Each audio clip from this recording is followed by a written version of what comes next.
الحمد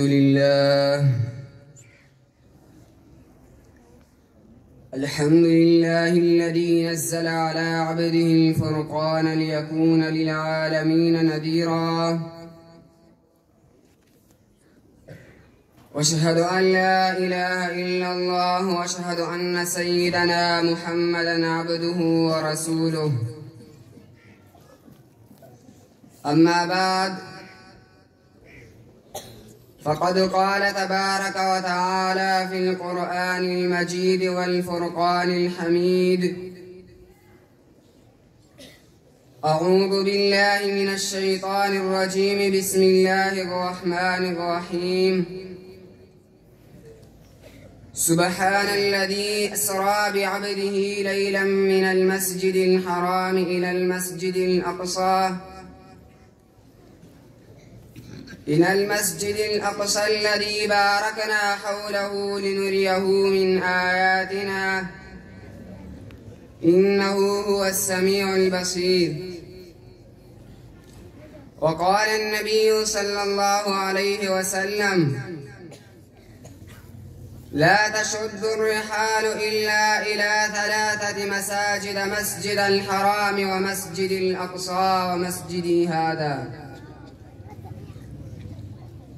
رئيس الحفل المبجل والضيوف الكرام والعلماء الأجلاء، إني أريد أن أتحدث أمامكم في هذه الحفلة المباركة الميمونة حول الموضوع: المسجد الأقصى يناديكم. يا إخواني وزملائي، المسجد الأقصى بقعة مباركة، بقعة مشرفة، بقعة منورة، بقعة نطيت بها ذكرية نورانية، بقعة تتعطر منها نفحات دينية، نفحات إيمانية، نفحات ربانية،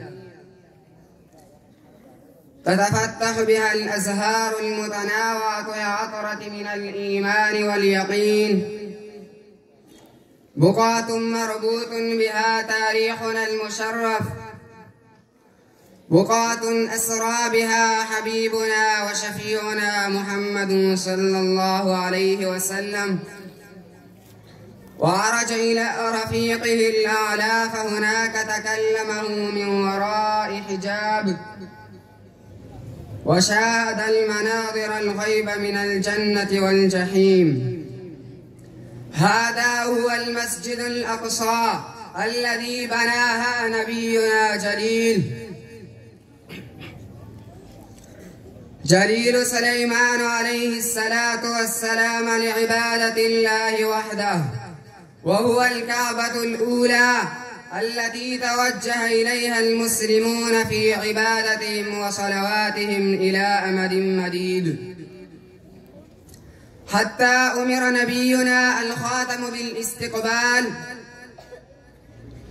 بالاستقبال من قبلة التي بناها إبراهيم خليل الله: فول وجهك شطر المسجد الحرام. لكن يا إخواني، هذه البقعة التي احتل عليها الخاشمون، لكن يا إخواني، هذه البقعة التي احتل عليها الخاشمون، احتل عليها الباغون الكافرون، احتل عليها الذين غضب الله من القردة الخاسئين. لكن يا إخواني، المسجد الأقصى وروضة المقدسة تناديكم بأرفع صوتها، بل بأجر صوتها، فيقول: أين الحكماء الغيور؟ أين الشبان المسلمون؟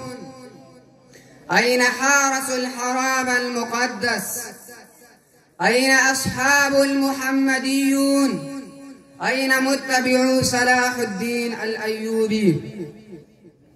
الذين جاهدوا ومجاهدة عظيمة، الذين ضحوا نفوسهم الغالية، الذين يتموا أولادهم وأرملوا نساءهم،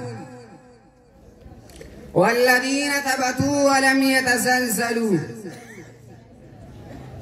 يا أيها الملوك والرؤوس قوموا للعالم الإسلامي، قوموا من سباتكم العميق وتركوا مصالحكم الذاتية والسياسية، ورابطوا ثغوركم وإلا يتسرب عدوكم اليقظ في صفوفكم ولا يمكن الإخراج أبدا، كما كان القبض اليوم على المسجد الأقصى وأنتم ترون حسرة وندامة.